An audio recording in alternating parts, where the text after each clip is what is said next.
kuprotest. Hata mtu haogopi bunduki, kwa sababu huyo mtu hajijui wala hata hajifikiri.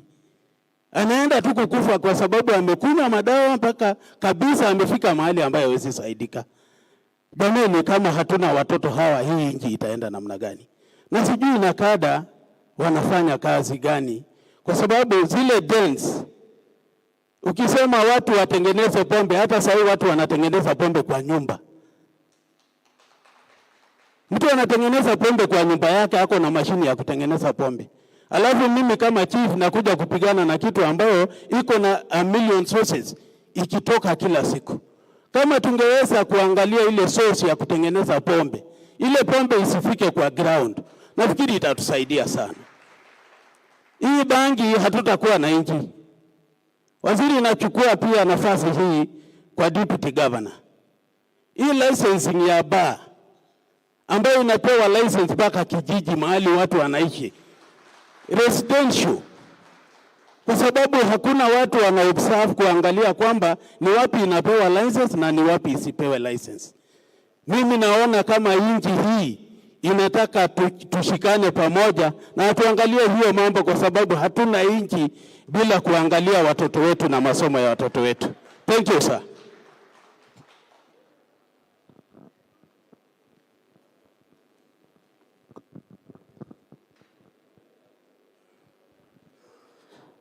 Kwa majina ni Charles Musara, Senior Chief Ngorika Division. Sir, mimi nataka kuongeza kitu ambacho haikuwa imesemekana.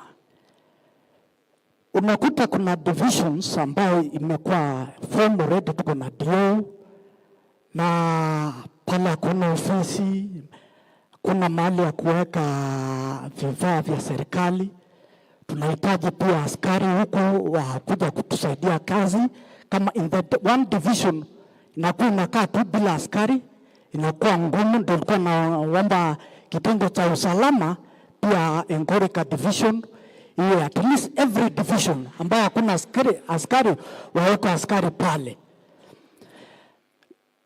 La mwisho, nataka kuomba kitengo ya usalama ukiongoza, kuna hizi pombe za wine spirit zimekuwa mingi, na huwa hatuelewi ni gani mzuri, ni gani iko kwa ambayo kwa license imepitishwa.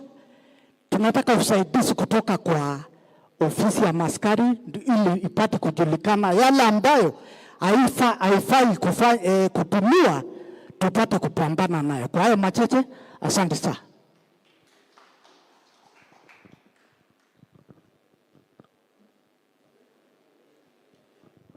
Kwa majina ni Rafael Sinkira, Senior Chief kutoka Ololilai Sub-County, Elwanara location. Jambo la kwanza ningesema tu kusema changamoto ambayo tunaipitia katika hii kazi yetu. Katika utekelezaji kazi tunakuwa demoralized. Wakati saa zingine tunashika watu, tunapeleka police station, the following day hata kabla hujafika mahali umetoa hiyo binadamu, amekufuata nyumbani. Ni maneno ya mashamba. Unasikia mtu shamba, ukienda kwa CIDs kufanya uchunguzi, mtu anakuwa na document na mwingine anakuja na mdomo, unashindwa kupata suluhisho. Hiyo ni changamoto ambayo tunapitia.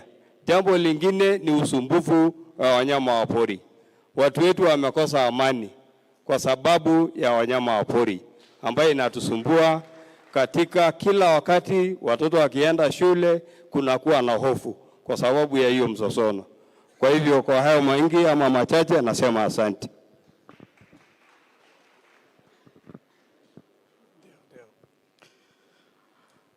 Bwana Waziri, nafikiri wameongea kabisa, ingawa wengine wamerudia kidogo.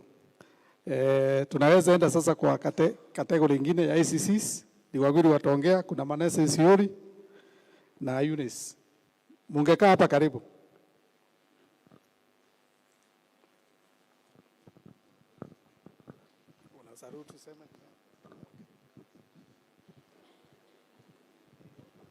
Thank you, sir. My name is Manasseh Shiuri, Senior Assistant County Commissioner, Magadi Division. It is in Langatawas, but largely in the former, or what we call Kajiado West constituency. It's a new sub-county, which probably most people they are not very aware. So therefore, all protocols observed, the CS, IG, and the security team, and the rest, and the people who are in front of here. Mine will be very brief, because I'm studying here courtesy of Jukwaa la Usalama initiatives that have been promoted. So why should we lament? I should not lament because, and the ACC have told me that I should not lament. They are energetic, they feel energetic because one of them or two of them or five of them have been promoted, and wanaona hapo bere mambo itakuwa sawa. So Bwana Waziri, we really appreciate that.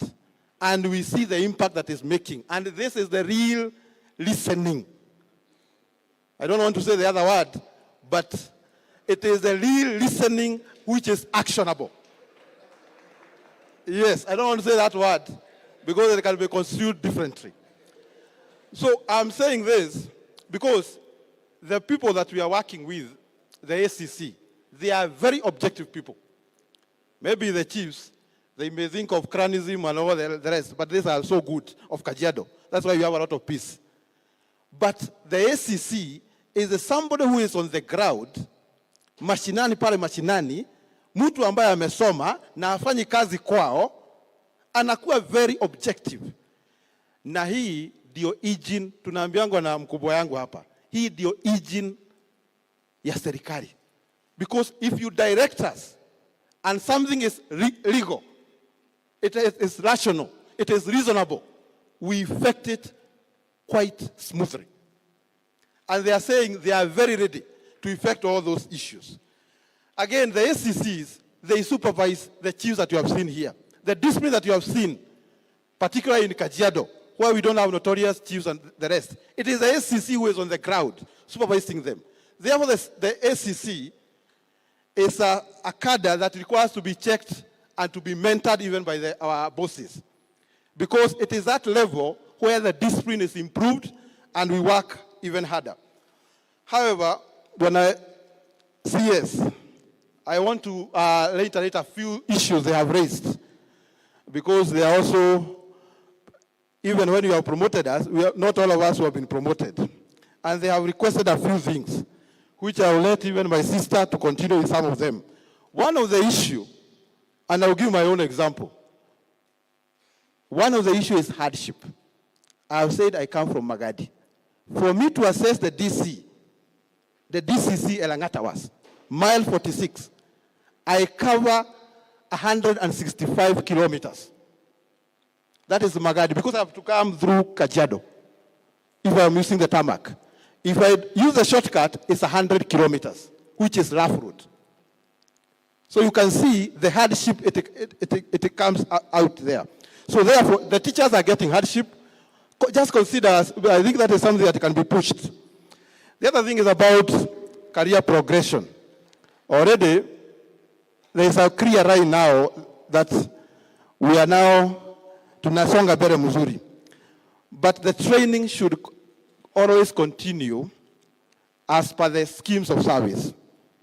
The way the schemes of service written, it should go through that. Why do we say that? Recently, we saw a letter by public service where they have given a moratorium of 2 years. If, for example, you have been promoted and you have not undergone some courses, maybe say SMC, you have not undergone maybe paramilitary, the grade will be reduced. So some of the ACC, they are fearing that, and therefore that is why we will continue training us and effecting the promotion as we enjoy. The other issue is to do with the review of the scheme of service, particularly the entry. It's very challenging, particularly the entry point of an ACC. Some of, maybe the CS you may not know. as we are recruited by public service and we enter in job group J. Imagine. Whereas a teacher or any other graduate enters in job group K. That is where we start. So it will take so long. So that can be effected very easily. So and it doesn't require a lot of money. So therefore I think Waziri, you can push on that. The other thing, because now you have promoted us. And we are many. Not one or two. And we can see the chances, the DCC, you can see they are very few. They are requesting you reward performance.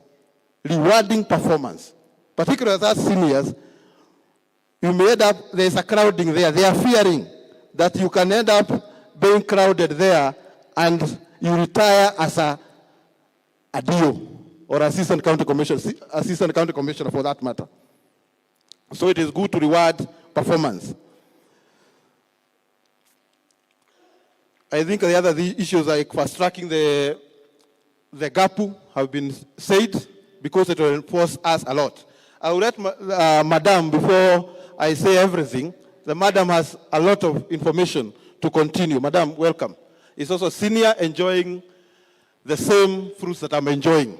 And we thank you so much, Waziri, na karibu sana every time. Thank you. Thank you.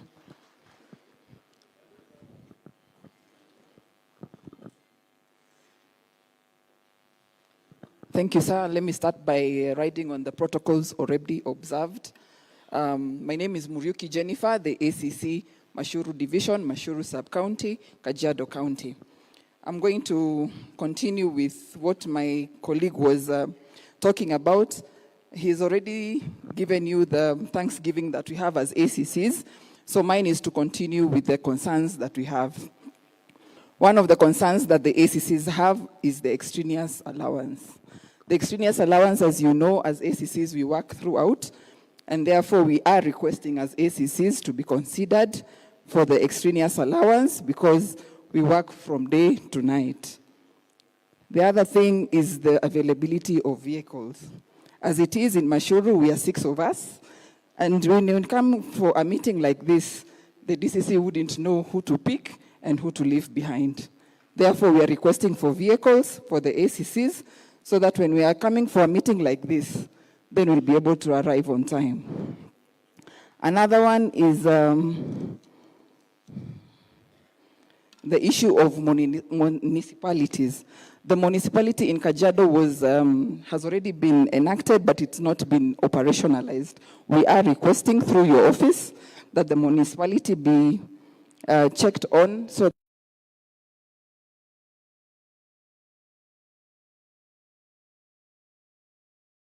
ACC's offices.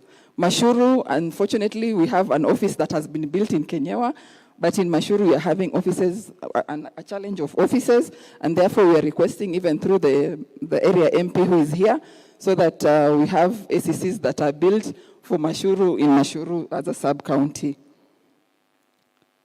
Last but not least is the enhancement of AIEs. As you can know, the AIEs previously was at a certain level, but imepunguzwa. So we are requesting through your office, Bwana CS, weze ku at least upgrade that AIE, and we have the AIE enhanced so that we can achieve the goals that we have as a ministry. Bila kusahau SHA benefits. Chief alikuwa ameongelelea, lakini nafikiri hakuongelea vizuri. The thing that is a bit technical or a bit, how can I put it, a bit close to my heart, is the part about chronic and critical illness fund.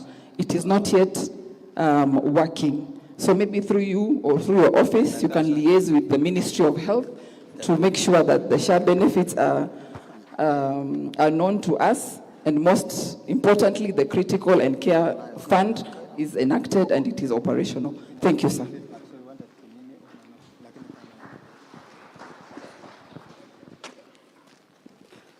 Well, Waziri, unless if there is another concern, probably we move to the next level.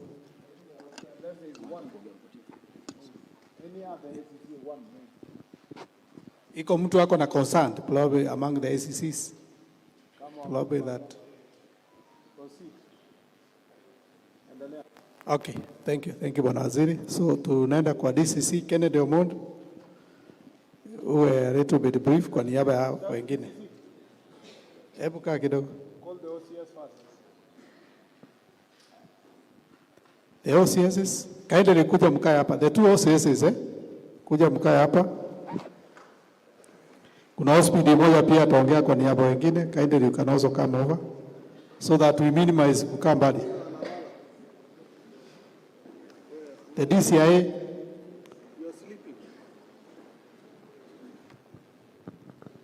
I think now we want to listen to the Sub-County Security Committee members, representatives. So the Sub-County commanders, the one who is representing Mr. Chia, after the OCS, then we will finish with the chairman, who is actually the...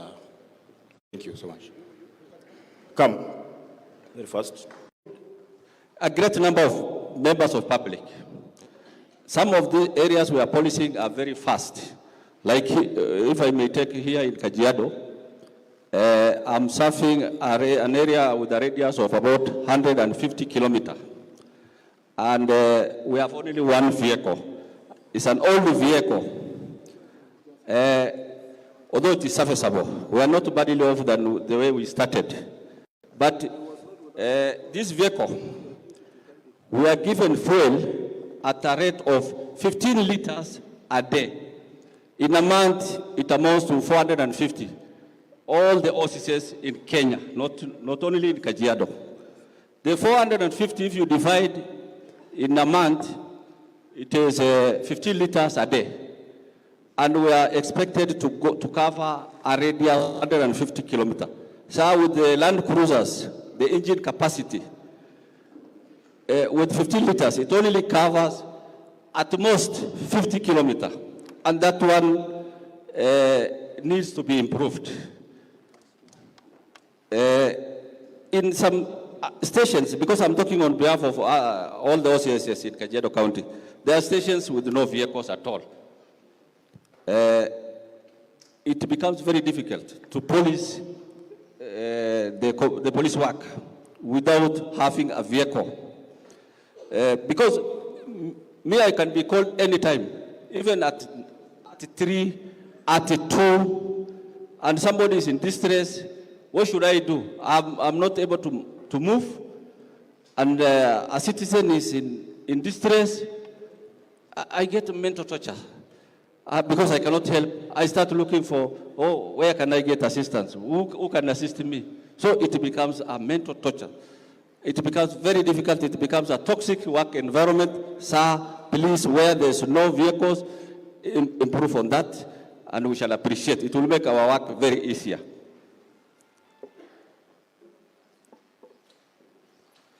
This issue of training, sir. Recently we had merger between the APS and the Kenya Police. Some of the APS officers were trained in a different background initially. When they crossed over to the Kenya Police Service, from observation, I'm talking from observation, it is a bit difficult for them to cope up because these are different services altogether. I urge if they can be retrained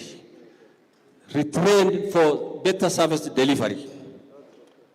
Because it is as if we are forcing them to give service when they have little knowledge of what they are supposed to do. So I urge a retraining on that field. Also, for our serving officers, sir, what we have observed is that we have officers who have left training colleges 20 years ago, 25 years ago. He has never went back for any promotional course. He is not conversant with the changes which has happened. There are so many legislation. We are law enforcement agencies. We need to be aware of the new legislation, new gazettement. So this officer has no knowledge of what happened since he left college 20 years ago. And we expect him to give services as per the regulation which is in force at the moment. I urge on that note, if maybe we come up with some policies to train our officers regularly. At least in 2 years, everybody must have gone back to college, learned one or two things for better service delivery.